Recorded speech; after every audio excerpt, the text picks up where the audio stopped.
ሰላም ጤና ይስጥልን እንደምንላችኋል ውድ ተመልካቾቻችን ከአባይ ቴሌቪዥን የሚተላለፍላችሁ የዕለት ሐሙስ ሚያዝያ 9 2017 ዜና ላፍታ የመረጃ ሰዓታችን ተጀምሯል።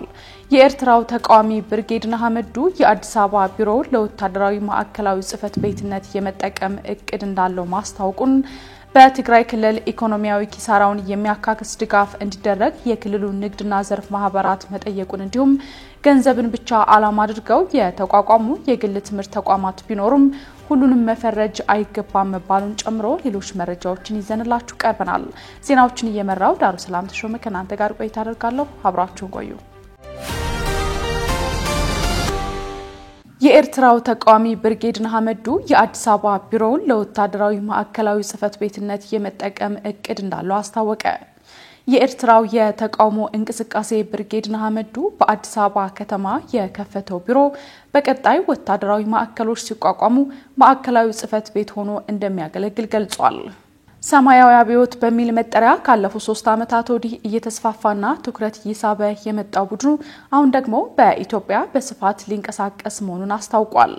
የተቃውሞ እንቅስቃሴው በኢትዮጵያ ወታደራዊና ዲፕሎማሲያዊ ማዕከሎች ሊኖሩት እንደሚችልም ያስታወቀው ቡድኑ የሚቀላቀሉት ኤርትራውያን ዋስትና ስለሚያገኙበት መንገድ ከኢትዮጵያ መንግስት ጋር መነጋገሩን የእንቅስቃሴው አመራር ተናግረዋል።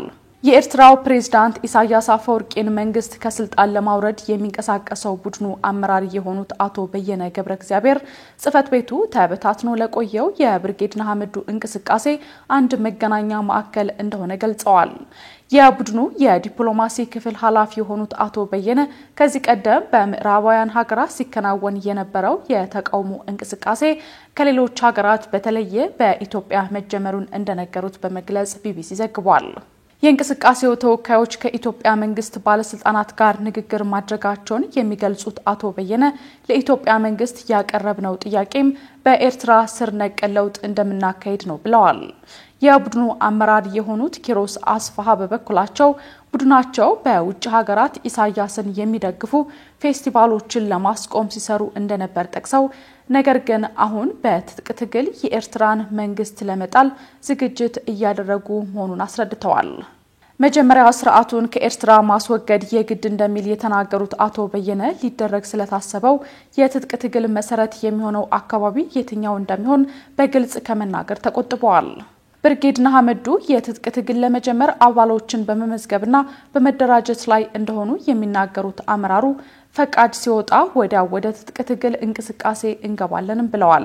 በኤርትራ በሰላማዊ መንገድ መታገልን እንደማያስብ የገለጸው ቡድኑ በኢትዮጵያ እያደረገ ያለው እንቅስቃሴ በሌሎች ሀገራት ካለው የተለየ መሆኑንም አስተባባሪዎቹ መናገራቸውን ዘገባው ጠቅሷል።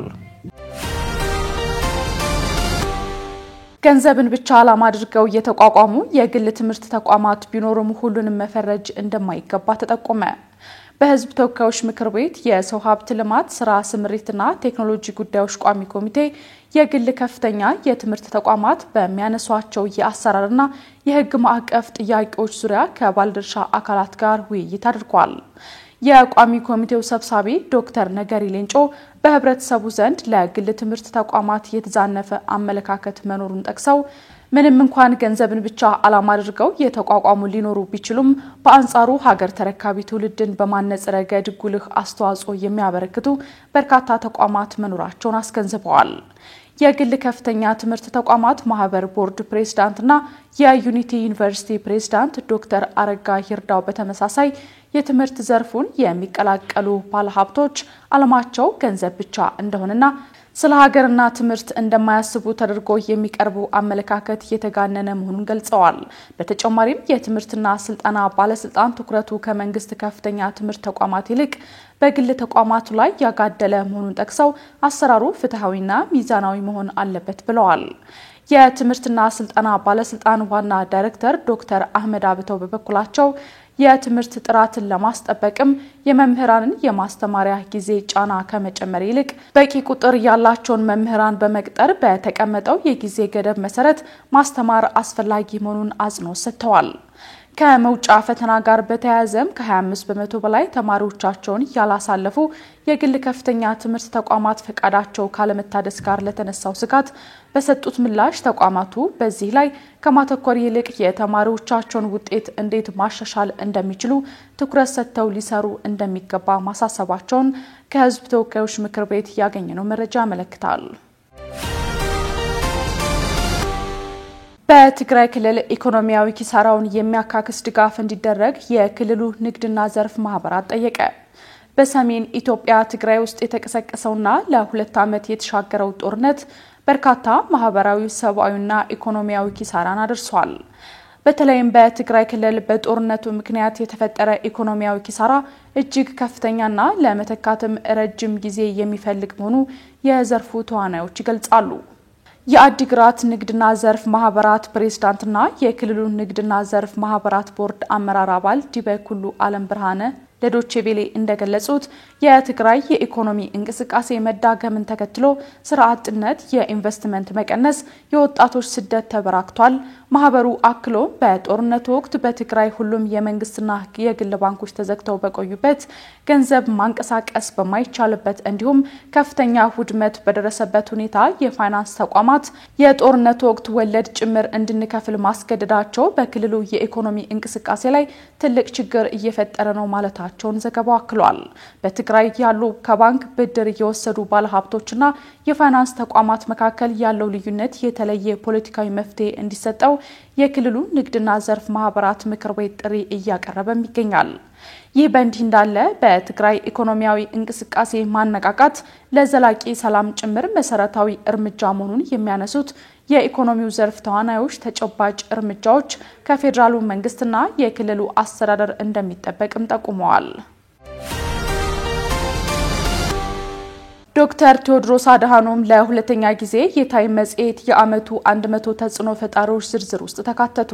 ኢትዮጵያዊው የዓለም ጤና ድርጅት ዋና ዳይሬክተር ዶክተር ቴዎድሮስ አድሃኖም በታይም መጽሔት የዓመቱ የዓለማችን 100 ተጽዕኖ ፈጣሪ ሰዎች ዝርዝር ውስጥ ተካተዋል። ታይም መጽሔት በየዓመቱ በተለያዩ ዘርፎች የዓመቱ ተጽዕኖ ፈጣሪ ናቸው የሚላቸውን የ100 ሰዎች ስም ዝርዝር ይዞ የሚወጣ ሲሆን ዶክተር ቴዎድሮስ አድሃኖም ለሁለተኛ ጊዜ ተካተዋል። በዚህ ዝርዝር ውስጥ የሀገራትና የድርጅት መሪዎች፣ ስራ ፈጣሪዎች፣ አርቲስቶችና ስፖርተኞች እንዲሁም ጸሐፊያን ተካተውበታል። ዶክተር ቴዎድሮስ አድሃኖም በታይም መጽሔት የ2025 ተጽዕኖ ፈጣሪ ዝርዝር ውስጥ የተካተቱት በዓለም ጤና ድርጅት ዋና ዳይሬክተርነታቸው ባበረከቱት አስተዋጽኦ ነው።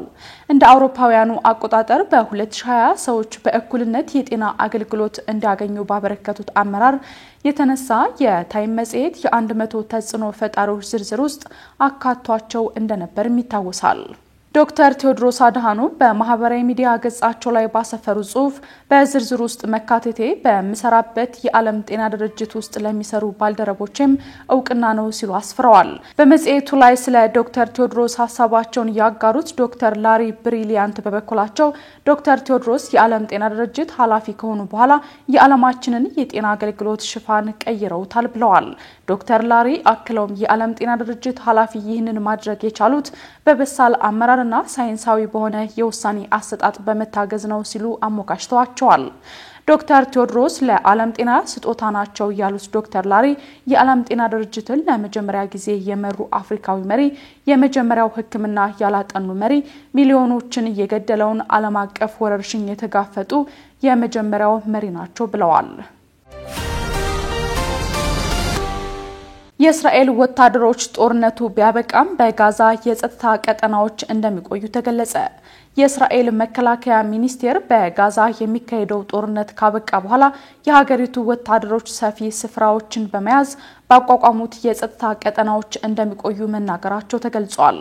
ቀጠናዎቹ እስራኤላውያንን ከማንኛውም ጊዜያዊና ዘላቂ ጥቃት ለመከላከል እንደ ደጀን እንደሚያገለግሉም ተነግሯል።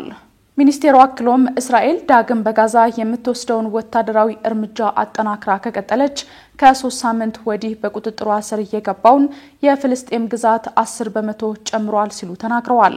ከዚሁ ጋር በተያያዘ የተባበሩት መንግስታት ድርጅት ባወጣው መግለጫ የእስራኤል ወታደሮች 69 በመቶ የሚሆኑ የጋዛ ነዋሪዎች አካባቢያቸውን ለቀው እንዲወጡ ትዕዛዝ መስጠታቸውን ተከትሎ ከ500,000 በላይ የሚሆኑ ፍልስጤማውያን ደህንነቱ ወዳልተጠበቀ ቦታ እንደ አዲስ እየተፈናቀሉ መሆናቸውን አስታውቋል።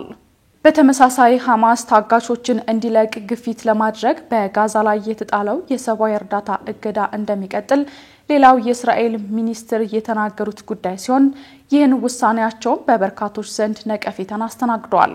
የተባበሩት መንግስታት ድርጅት እስራኤል ወደ ጋዛ ማንኛውንም ሰብአዊ እርዳታ እንዳይገባ ያስቀመጠችው እገዳ አስከፊ መዘዞች እንደሚኖሩት አስጠንቅቋል። ድንበር የለሽ ሐኪሞች ማህበር በተመሳሳይ ባሰራጨው መረጃ የእስራኤል የሰብአዊ እርዳታ እገዳ ያስከተለውን ተጽዕኖ በመግለጽ ጋዛ የፍልስጤማውያንና ለእርዳታ የሚመጡ ሰዎች ሁሉ የጅምላ መቃብር ሆናለች ብለዋል። በጋዛ የሚገኘው የበጎ አድራጎት ድርጅት የአደጋ ጊዜ አስተባባሪ አማንዴ ባዜሮሌ ጋዛ ውስጥ በጠቅላላው ህዝብ ላይ የደረሰውን ውድመትና መፈናቀል በየደቂቃው እያየን ነው ብለዋል። ዳግም በእስራኤልና ሐማስ መካከል ጦርነት ከጀመረበት መጋቢት 18 አንስቶ በጋዛ ከ1650 በላይ ሰዎች መሞታቸውን በሐማስ የሚመራው የጤና ሚኒስቴር መረጃ ያመለክታል። ከአባይ ቴሌቪዥን ስተላለፈላችሁ የነበረው የዛሬው የቀኑ የመረጃ ሰዓታችን ይህን ይመስል ነበር። አብራችሁን ስለነበራችሁ ከልብ ያመሰግንን። በያላችሁበት መልካም ጊዜ ይሁንላችሁ።